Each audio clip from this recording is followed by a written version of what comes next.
நண்பர்களே, இப்போ நாங்கள் எங்கே இருக்கிறோம் சொன்னால் இரணைமடு சந்தியில் நிற்கிறோம். இரணைமடு சந்தியிலிருந்து இரணைமடு குளத்துக்கு போகிற பாதை வழியாக போகும்போது இரணைமடுவில் காணப்படும் வரலாற்று சிறப்புமிக்க கனகாம்பிகை அம்பாள் ஆலயம் இருக்குது. அந்த ஆலயம் பார்த்தீங்கன்னு சொன்னால் தற்போது புனர் நிர்மாணம் செய்யப்பட்டு கொண்டிருக்குது. இங்கு ஒரு மிக பிரமாண்டமான ஒரு ராட்சத கோபுரம் உருவாக்கி கொண்டிருக்குது. அந்த கோபுரத்தை தான் நாங்கள் காணொலியாக காட்சிப்படுத்த போகிறோம். இது இரணைமடு நீர்த்தேக்கத்திலிருந்து வான் பாய்ந்து வரும்போது கூடுதலாக எல்லாரும் படம் பிடிக்கக்கூடிய ஒரு இடம். இந்த இடத்துலேருந்து கனகாம்பிகை அம்பாள் ஆலயத்தின் உச்சி கோபுரத்தை நாங்கள் ஒருக்கா ஜூம் பண்ணி பார்க்க போகிறோம். பாருங்கள் எவ்வளோ இப்படி தெரியுதுண்டு. ஓகே, இப்போ என்ன விஷயம்னு சொன்னால் அந்த உச்சிக்கு தான் நாங்கள் இனி போக போகிறோம். அந்த உச்சியிலேருந்து கிளிநொச்சி மாவட்டத்தில் இருக்க நிறைய இடங்களை பார்க்கக்கூடியதாக இருக்குன்னு கேள்விப்பட்டோம். அதை தான் நாங்கள் எடுத்து காட்ட போகிறோம். உண்மையிலே கோயில் கோபுரம் வந்து இவ்வளோ உயரமாக இருப்பதற்கு பல காரணங்கள் இருக்குது. அதுக்கு எனக்கு தெரிஞ்ச காரணம் என்னென்னு கேட்டால், கோபுர தரிசனம் வந்து சொல்லுவாங்க. பொதுவாக கோபுர தரிசனம் கோடி புண்ணியம் என்று. அதே போல தான் இந்த இந்து கோயில்களின் கோபுரங்கள் உயரமாக இருப்பதற்கு இது ஒரு காரணம். அது மட்டும் இல்லை, இதுக்குரிய அறிவியல் ரீதியான காரணம் ஒன்று இருக்குது. உயரமான இந்த கோபுரத்தின் உச்சியில் இந்த கலசம் வச்சுருப்பாங்க இல்லையா, அந்த கலசம் வந்து ஒரு இடிதாங்கியாக இருக்கும் என்ற ஒரு அறிவியல் காரணமும் இருக்குது. இரணைமடு குளம், அதாவது வட்டக்கச்சியிலிருந்து இரணைமடு குளத்து வழியாக வர்ற பாதையினூடாக வந்தாலும் கனகாம்பிகை குளம் அம்மாவை பார்த்துக்கலாம்.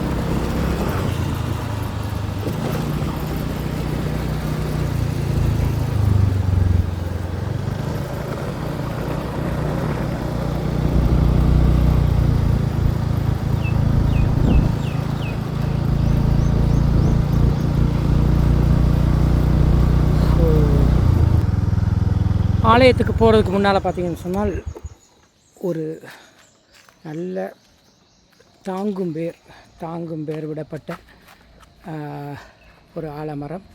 அந்த ஆலமரத்துக்கு பக்கத்தில் கிளியோடு இருக்கிற அம்மனை பார்க்கலாம்.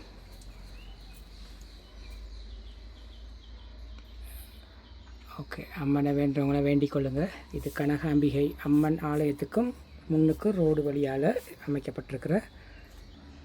ஸோ இந்த இடத்துல எங்களுக்கு தேவையான உபூதிகள் குங்குமங்கள் எல்லாம் வைக்கப்பட்டிருக்குது.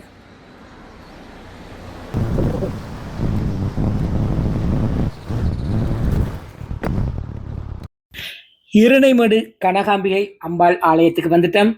இந்த கோவில் தான் யோகர் சுவாமி அவர்களின் வழிகாட்டலின் கீழ் உருவாக்கப்பட்ட இந்த ஆலயம். தற்போது 108 அடி உயரமான மிகப்பெரிய கோபுரம் ஒன்று கட்டப்பட்டிருக்குது. இங்கே நடக்கிற விஷயங்களை தான் நாங்கள் காணொலியாக காட்சிப்படுத்த போகிறோம். தொடர்ந்து வீடியோக்குள்ள போவோம். அடிக்கிற வெயிலுக்கு கால் கீழே வைக்க முடியல, அப்படி ஒரு வெக்கையாக இருக்குது. சரி, இந்த இடத்துல மதியெல்லாம் கட்டப்பட்டு இருக்குது. இது என்னென்று தெரியலை, இனி கேட்டுக்கொள்ளலாம். இதில் பார்க்கக்கூடியதாக இருக்கும் அந்த மிகப்பெரிய ராட்சத கோபுரம்.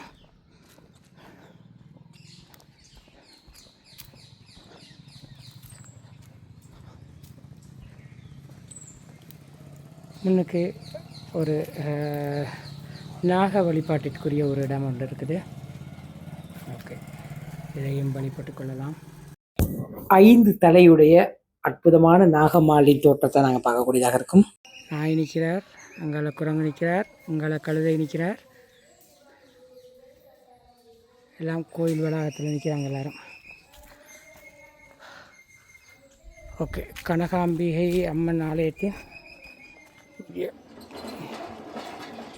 நான் நினைக்கிறேன் இந்த கேட்டை பாவிக்கிற குறையினால ரொம்ப இறுக்கமாக இருக்குது. இது இரணைமடு குளம்.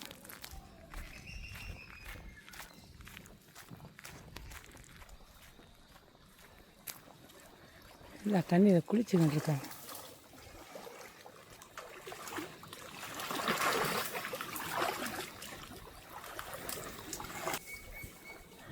வாவ், குரங்குகள்லாம் அந்த இடத்துல குளிச்சு கொண்டிருக்குது. இங்கே பாருங்கள், சூப்பராக இருக்குது. மரத்துலேருந்து பாஞ்சு உள்நீச்சல்லாம் போகிறாங்க. அங்கே பாஞ்ச இடத்துல காணையில் ஆக்கலை. சூப்பர். இது நான் நினைக்கிறேன் இது ஒரு பழைய கட்டிடம் என்று கோவில் நிர்வாகத்துக்குரியது. ஓகே, இந்த இடத்துல ஒரு கட்டிடம் இருக்குது. இந்த பாதை தான் பிரதான பாதை, இதனோட தான் வரணும். இங்கே தான் கேட்டெல்லாம் இருக்குது பாருங்கள். ஓகே, நல்ல பெரிய நந்தி ஒன்று இருக்குது, ஏற்கனவே கட்டப்பட்டது. அது கீழே ஒரு தாமரை குளம் அழகாக இருக்குது இந்த இடம். ஓகே, இது பழைய கோவிலினுடைய கோபுர உச்சின்னு நினைக்கிறேன். ஓகே, இந்த ராஜ கோபுரத்தை அங்கே கிட்டே வந்துட்டேன்.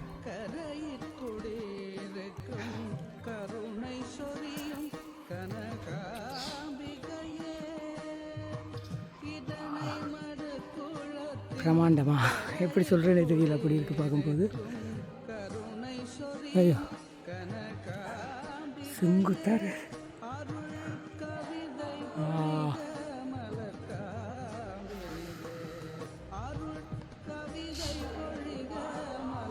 இதுக்கு மேலே சின்னதாக வைக்கல,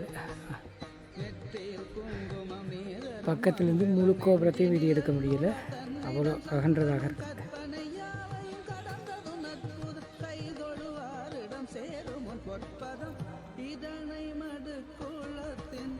ராமாவும் போகிறோம்.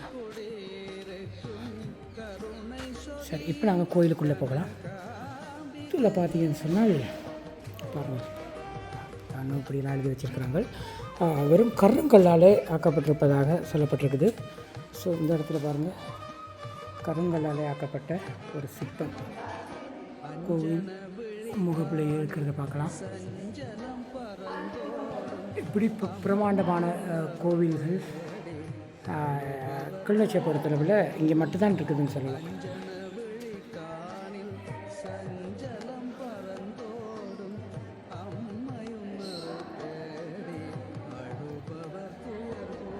வேலைப்பாடுகள் எப்படி இருக்குதுங்க எங்கள் அப்பா.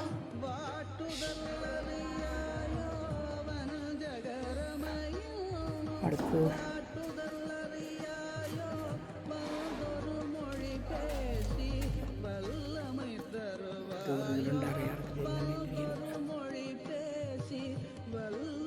வௌவால்கள் அதிகமாக இருப்பாங்க.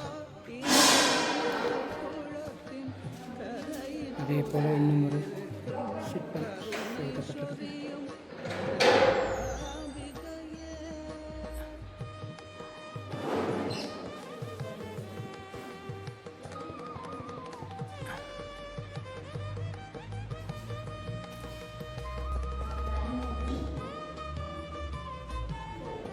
கருங்கல்ல கொண்டு செதுக்கப்பட்ட சிற்பம்.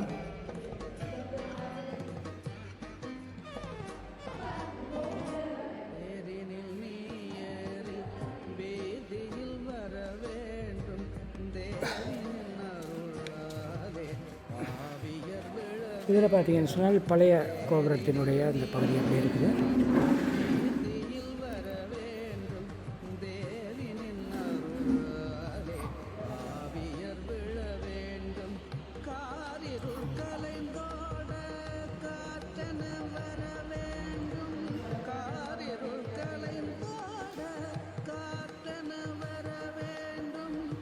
கோவில் உச்சி வேலைப்பாடுகள்லாம் சும்மா பெருசாக இருக்குது. இது சுவாமிகள் இருக்கிற அமைப்பு தான்.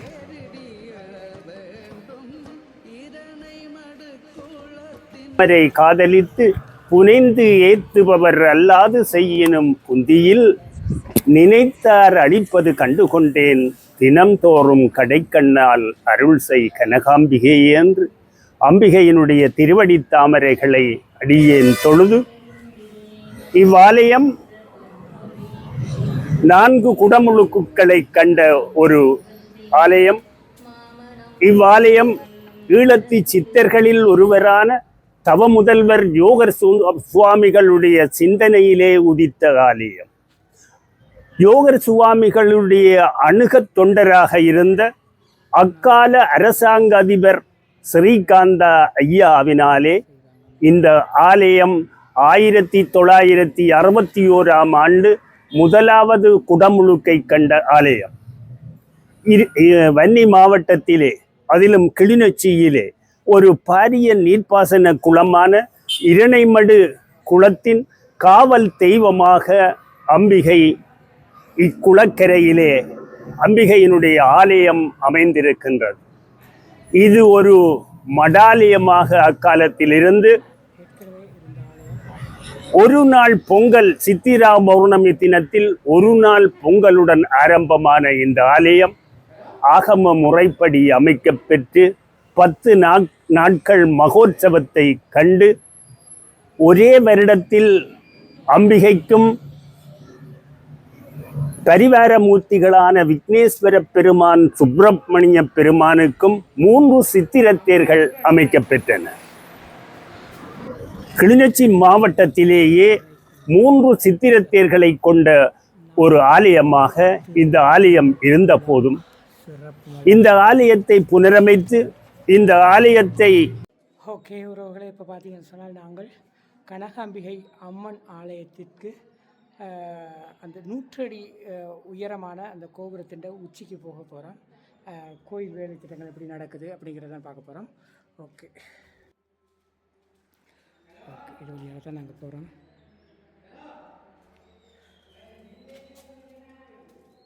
ஒரு ராஜகோபுரம் அமைக்க வேண்டுமென்று அடியவர்கள் கண்ட கனவு நனவாகி இன்று 45 அடி நீளமும் 36 அடி அகலமும் கொண்ட 108 அடிகளை கொண்ட நவதளத்திலான ராஜகோபுர வேலைகள் அங்கே வானளாவ எழுந்து நிற்கின்ற காட்சியை அனைவரும் காணக்கூடியதாக இருக்கின்றது. இந்த ஆலயத்துக்கு வருகை தந்த பெரியார்கள் பலர். அந்த வகையிலே யாழ்ப்பாண பல்கலைக்கழகத்திலே இருந்து வருகை தந்திருந்த பேராசிரியர் சண்முகதாஸ் அவர்களும் மனோன்மணி திருமதி மனோன்மணி சண்முகதாஸ் அம்மா அவர்களும் கிளிநொச்சி மாவட்டத்திலே பெரிய பாரிய நீர்ப்பாசன குளத்தை கொண்டு மூர்த்திதலம் தீர்த்தம் 3ம் ஒருங்கே அமைய பெற்ற ஆலயம் என்பதனால் இதற்கு பெருங்கோவில் என்று அவர்கள் பெயர் சூட்டினார்கள். இந்த ஆலயம் பல அற்புதங்களை அம்பாள் இந்த ஆலயத்திலே புரிவதை நாங்கள் கண்ணார கண்டிருக்கின்றோம். பிள்ளைவரம் வேண்டி, திருமணம் வேண்டி, கல்வி வேண்டி, தீராத நோய்கள் தீர வேண்டி, புலம்பெயர் நாடுகளுக்கு செல்வதற்கு வேண்டி நேர்த்தி வைத்தவர்கள் அந்த நேர்த்திகள் பூர்த்தியாகி இன்று அவர்கள் வாழ்க்கையிலே வளம் பெற்று வாழ்வதை அடியேன் நிறைய கண்டிருக்கின்றேன். அது மட்டுமல்ல, இந்த ஆலயத்தினுடைய ராஜகோபுர வேலைகள், இந்த ஆலயத்தினுடைய இந்த ராஜகோபுரம் கருங்கற்களாலான பொலி கற்களினாலே வியாழவரி வரை மேற்கொள்ளப்பட்டு இப்பொழுது நவதள வேலைகள் நடைபெற்று கொண்டிருக்கின்றன. அம்பிகையினுடைய திருவருளோ என்னவோ தெரியவில்லை, 5வது குடமுழுக்கு வருகின்ற ஆண்டு 1/2/2026 ஆண்டு தைப்பூச தினத்தன்று அம்பிகையினுடைய ஆலயத்தினுடைய குடமுழுக்கும் ராஜகோபுரத்தினுடைய குடமுழுக்கும் நிறைவு பெற வேண்டும் என்று அங்குரார்ப்பண பத்திரிகை கூட வெளியிட்டு விட்டார்கள். மெய்யன்பர்களே, இது உங்களுடைய ஆலயம். இங்கே இரணமடு குளம் எப்பொழுது நீர்ப்பாசனம் செய்ய தொடங்கியதோ அதற்காக அந்த குளத்துக்காக கூட பொங்கல்களை அங்கே விவசாயிகள் மேற்கொண்டு வருகின்றார்கள். இந்த ஆலயத்துக்கு பல பெரியவர்கள் வந்திருக்கின்றார்கள், சமய பெரியார்கள் வந்திருக்கின்றார்கள். அவர்களை எல்லாம் விரிவாக சொல்வதற்கு இது நேரமல்ல. அம்பாளுடைய குடமுழுக்கு வேளையிலே நாங்கள் இவற்றை உங்களுக்கு விரிவாக வழங்குவோம் என்ற செய்தியோடு, தனம் மிகுந்தோர் பொற்குவை தாரீர், நிதி மிகுந்தோர் நிதியை வாரி வழங்குங்கள். உடல் உழைப்பை வழங்கக்கூடிய அடியவர்கள் உடல் உழைப்பை நல்குங்கள். அம்பாளுடைய குடமுழுக்கு வருகின்ற ஆண்டு தைப்பூச தினத்திலன்று மங்களகரமாக நிறைவேறி நீங்கள் அந்த ராஜகோபுரத்தினதும் அம்பாளுடைய ஆலயத்தினுடைய குடமுழுக்கை கண்டு அன்னையின் அருளை பெற்றேக வேண்டும் என்று நாங்கள் வேண்டி நிற்கின்றோம்.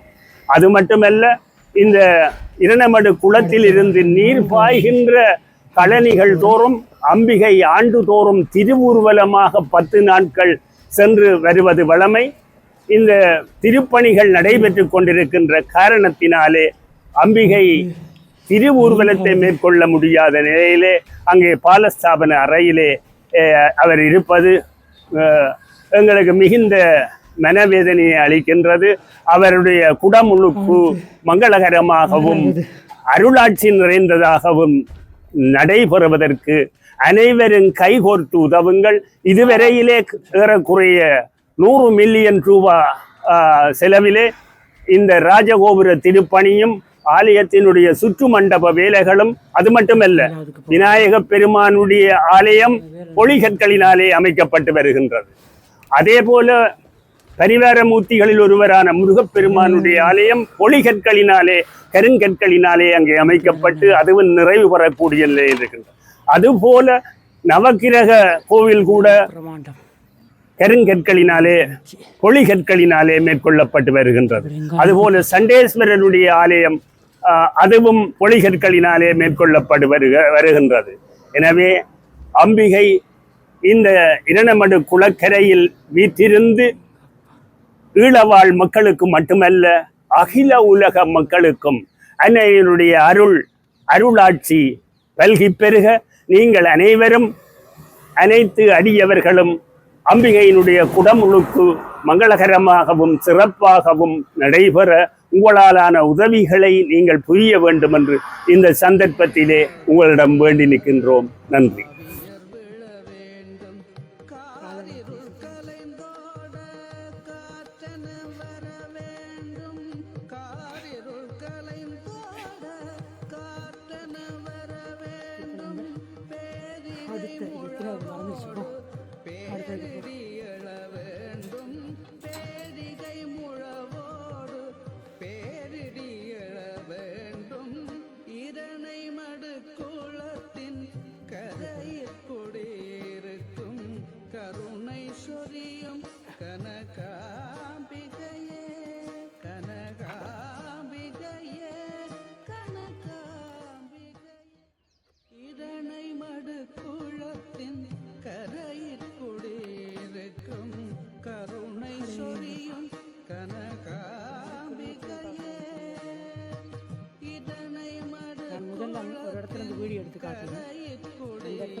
கருணை சொரியும் கனகாம்பிகையே அருள் கவிதை பொழிக மலர்காவினிலே அருள். வணக்கம் ஐயா. வணக்கம். வணக்கம். கிளிநொச்சி மாவட்டத்தில் ஒரு வரலாற்று சிறப்புமிக்க ஒரு கோவில் கனகாம்பிகை அம்பாள். இந்த கோவிலை நாங்கள் காட்சிப்படுத்தணுங்கிறதுக்காக எங்களுடைய சேனல் இந்த இடத்துக்கு வந்திருக்கிறோம். நாங்கள் இந்த கோவிலுக்கும் உங்களுக்கும் இருக்க பந்தம் முதல்ல அதை பற்றி சொல்லுங்கள். 1984ஆம் ஆண்டிலே இருந்து இந்த ஆலயத்திலே தொடர்ந்து செயலாளராக, உபதலைவராக, தலைவராக இருந்து அம்பாளுடைய பணிகளை என்னுடைய மனச்சாட்சிக்கொப்ப அடியேன் புரிந்த காரணத்தினாலே இப்பொழுது இந்த ஆலயத்தின் தர்மகர்த்தாவாக இருந்து அம்பாளுடைய பணிகளை, என்னால் ஆற்றக்கூடிய பணிகளை நான் மேற்கொண்டு வருகின்றேன். ஈழத்தில் இருக்க பெரும் பெரும் கோவிலுக்கு மத்தியில் இன்றைக்கு கிளிநொச்சி மாவட்டத்தில் ஒரு பெரிய ஒரு ராஜகோபுரம் அமைச்சு கொண்டு வருது. இது ஏனைய கோவில்களோடு ஒப்பிடும் போது இது எந்த அளவுக்கு சிறப்பு வாய்ந்ததாக அமைகிறது? ஏனைய கோயில்களுடன் ஒப்பிடும் பொழுது யாழ்ப்பாண மாவட்டத்திலே ஒரு ராஜகோபுரத்தை அமைப்பதன் ஆனால் அங்கே சுண்ண கற்பாறைகள் நிலத்திலே இருப்பதனாலே கிட்டத்தட்ட 7 அடி ஆழத்திலே அத்திவாரம் அமைத்தால் போதுமானது.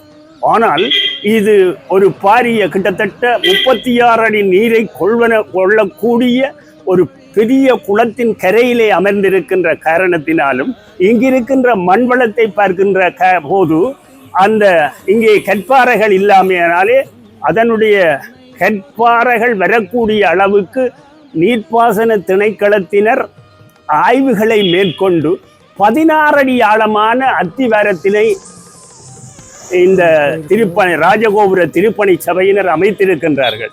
இந்த அத்திவாரத்துக்கு மட்டும் ஏறக்குறைய 10 மில்லியன் ரூபாவுக்கு மேல் செலவழிந்திருக்கின்றது.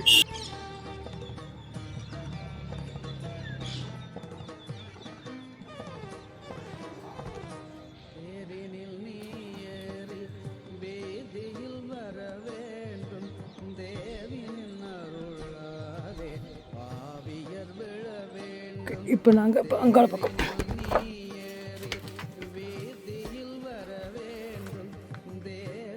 ஹை.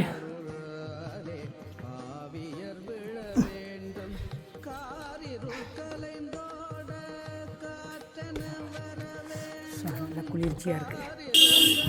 2012ஆம் ஆண்டு நடைபெற்ற குடமுழக்கின் போது ஒரு நூல் வெளியிடப்பட்டிருந்தது. அந்த நூலில் யோகூர் சுவாமி அவர்கள் இரணைமடுக்குள நீர்ப்பாசன திணைக்களத்தில் ஒரு களஞ்சிய பொறுப்பாளராக இருந்ததாக ஒரு வரலாற்று பதிவு குறிப்பிடப்பட்டிருந்தது. ஸோ அவர் எத்தனையாம் ஆண்டு இந்த கோவில் கட்டுவதற்கு அவர்தான் முக்கிய காரணமாக இருந்ததாக இந்த வரலாற்று பதிவு.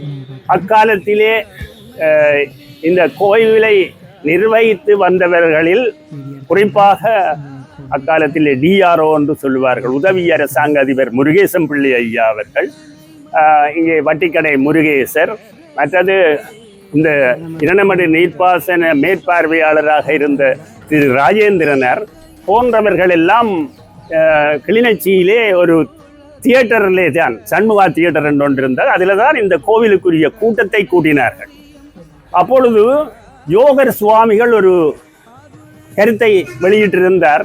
நீங்கள் இங்கே இருந்து கோவிலை நோக்கி செல்லுங்கள், உங்களுடைய காரின் மேல் ஒரு பருந்து ஒரு கருடன் பறந்து வரும், அது எந்த மரத்திலே சென்று அமர்கின்றதோ அந்த இடத்திலே ஆலயத்தை அமைக்க வேண்டும் என்ற கருத்தை சொல்லியிருந்தார். அந்த அற்புதம் நடந்தது உண்மை. மற்றது இன்னொரு விஷயம் சுவாரஸ்யமாக நாங்கள் படித்தது, அதில் யோகர் சுவாமி யாழ்ப்பாணத்தில் இருக்கும்போது நாங்கள் கிளிநொச்சியை நோக்கி போகின்றோம், எல்லாரும் கிளிநொச்சிக்கு வாருங்கள் என்று கூறியதாகவும் பிற்காலத்தில் அதை மக்கள் மறந்து விட்டதாக ஒரு பதிவு போட்டிருந்தது. இது தொடர்பான ஒரு விளக்கத்தை.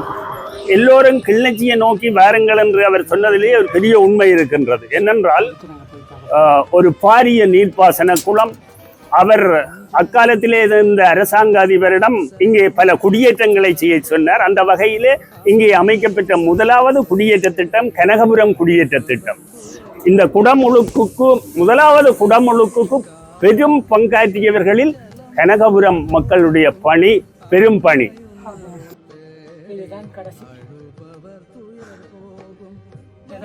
இதுக்கு மேலே காலம் ஒன்றும் இல்லை, இதுக்கு மேலே கட்டுவாங்க. ஆனால் கட்டுவதற்கான எல்லா வேலையும் நடந்துருக்கு.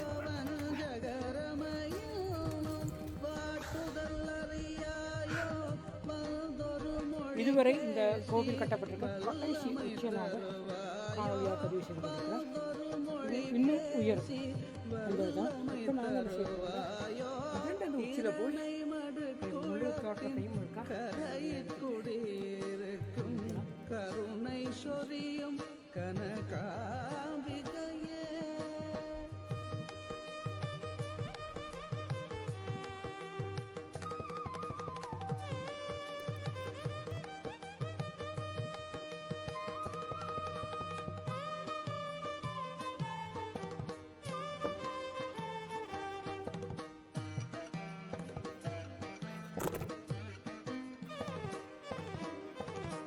தேரினில் நீ ஏறி வேதியில் வர வேண்டும், தேவினின் அருளாலே பாவியர் விழ வேண்டும். தேரினில் நீ ஏறி வேதியில் வர வேண்டும், தேவினின் அருளாலே பாவியர் விழ வேண்டும். காரிருள் கலைந்தோ வர வேண்டும், காரிருள் கலைந்தோட காட்டன வர வேண்டும். பேரிடி முழவோடு பேரிடி எழ வேண்டும், பேரிகை முழவோடு பேரிடி எழ வேண்டும். இதனை மடுக்கும் கிளிநொச்சியும் இங்கிருந்து பார்க்கலாம். குடியிருக்கும் கருணை சொரியும் கனக உங்கள் வட்டக்கட்சியில் இருக்க சில வீடுகளை இங்கேருந்து பார்க்கக்கூடிய இதனை மடுக்குளத்தின் கரையில் குடியிருக்கும் கருணை சொரியும் கனகாம்பிகையே. இதனை மடுக்குளத்தின் குட்டிய நாய், இங்கே கழுதைகள், கருணை சொரியும் கனகாம்பிகை. முதல் எடுத்திருந்தோம், அதை விட இப்போ பார்க்கலாம். கவிதை பொழிக மலர்காம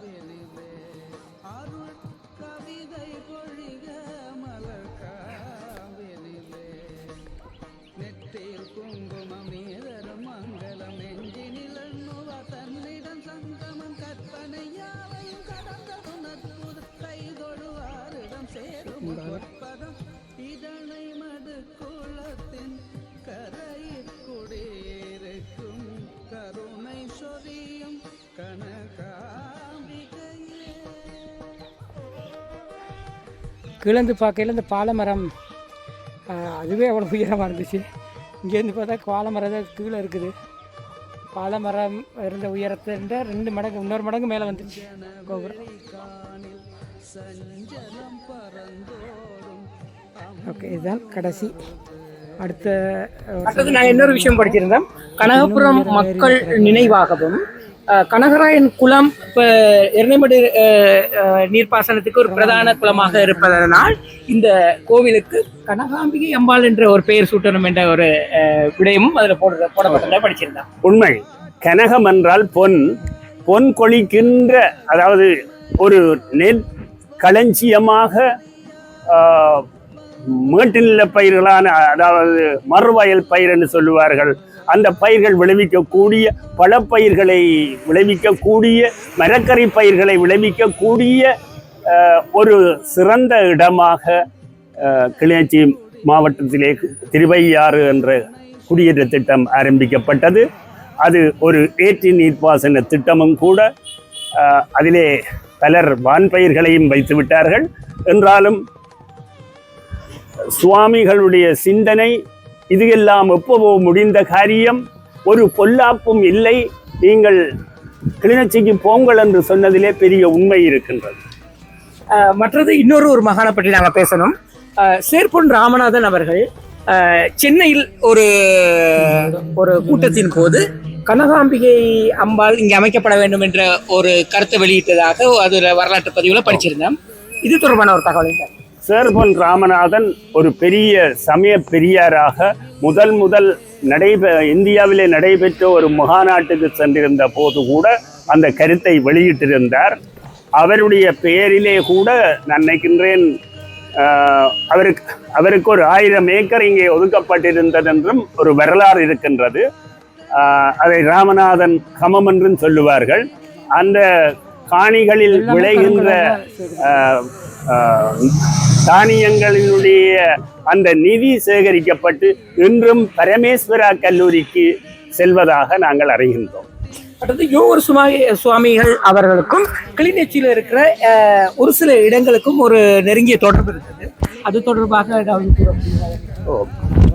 எங்கெங்கு இன்று நல்லூர் எவ்வளவு பிரசித்தி பெற்றதோ, ஏன் பிரசித்தி பெற்றதென்றால் அங்கே செல்லப்பா சுவாமிகள், குடையத் சுவாமிகள், யோகர் சுவாமிகள், தேரடி சித்தர் என்ற வகையிலே அவர்கள் உலாவியதினாலே தான் நல்லூர் என்று பெருமை பெற்றது.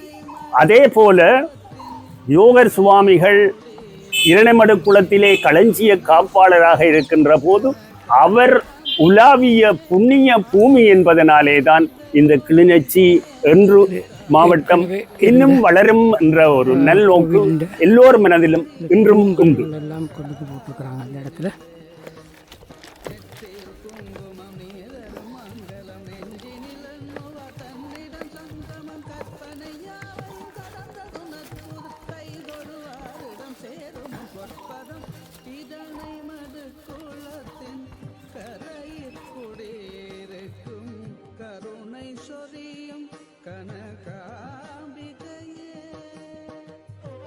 மற்றது பார்த்தீங்கன்னா ஐயா, இந்த கோவிலை குறுகிய காலத்தில் நீங்கள் கட்டி முடிப்பதற்கான ஏற்பாடுகள் நடந்து கொண்டிருப்பதாக சொல்லியிருந்தீர்கள். அதற்கு தேவையான நிதிகள் முழுமையாக உங்களுக்கு கிடைச்சிருக்குதா, அல்லது இதுக்கான நிதிகள் இன்னும் தேவைப்படுகிறதா? இதை பற்றி ஒருக்கா சொல்லுங்கள். இந்த ஆலயத்தினுடைய ராஜகோபுரத்தினுடைய புனருஸ்தாபன நிர்மாண வேலைகளும் ஆலயத்தினுடைய புனருஸ்தாரண வேலைகளுக்கும் ஏறக்குறைய நான் நினைக்கின்றேன் 50 மில்லியன் ரூபாய் இன்னமும் தேவைப்படும் என்று நாங்கள் எதிர்பார்க்கின்றோம். ஆனால் புலம்பெயர் நாடுகளிலிருந்தும் இந்த இலங்கை முழுவதிலும் வாழுகின்ற மக்களிலிருந்தும் தினமும் நிதிகள் வந்த வண்ணமே உள்ளன. இன்னும் அதை இந்த குடமுழுக்கு காலத்துக்குள் வரும் அம்பாளின் திருவருளால் என்று நாங்கள் நம்புகிறோம். யோகர் சுவாமிகள் அன்றே சொன்னார், இது எல்லாம் ஒப்புவும் முடிந்த காரியம் என்று. ஆகவே அந்த மகானுடைய சிந்தனையும் அன்னையின் கருணையும் அம்பாளுடைய குடமுழுக்கு சிறப்பாக நடைபெற உதவும் என்று நாங்கள் நம்புகிறோம். நிச்சயமாக ஐயா, இந்த நேரத்தில் உங்களுடைய நேரத்தை ஒதுக்கி இந்த ஆலயம் தொடர்பாக நிறைய விடயங்களை எங்களோட பகிர்ந்திருந்தீர்கள். மிக மிக நன்றிகள். அம்பாளுடைய அருள் எப்பொழுதும் எங்களுக்கு இருக்கும். இந்த கோவில் மிகவும் சிறப்பான முறையில் கட்டி முடிக்கப்பட வேண்டும். நாங்களும் இதில் முழுமையாக எங்களுடைய பங்கை நாங்கள் செலுத்துவோம் என்று கூறி இந்த நேரத்தை ஒதுக்கி தந்தமைக்கு மிக மிக நன்றிகளை கூறி விடைபெறுகிறோம். நன்றி. அன்னையின் அருள் அகிலமெல்லாம் ஆளும். இந்த ராஜகோபுரத்துக்கு இவ்வளவு நிதி செலவு செய்து அமைக்க வேண்டுமா என்ற ஒரு கேள்வி மக்கள் மத்தியிலே எழலாம். உண்மையிலே இந்த ராஜகோபுரம் என்பது நான் விஞ்ஞான கருத்திலும் மெய்ஞான கருத்திலும் கூறுவதாக இருந்தால், ஒன்று புராண இதிகாச வரலாறுகளையும் எங்களுடைய பண்பாட்டு விழுமியங்களையும் தாங்கிய சிற்பங்களை கொண்ட ஒரு ராஜகோபுரமாக இது அமைவதோடு மட்டுமல்லாமல், இந்த ராஜகோபுரம் 108 அடி உயரத்துக்கு உயர்ந்து நிற்கின்ற போது கோபுர தரிசனம் கோடி புண்ணியம் என்ற வகையிலே மக்கள் வழிபடுவதற்கு ஒரு வழியாகவும், இன்னொன்று இந்த மாவட்டத்தின் இடிதாங்கியாகவும் இது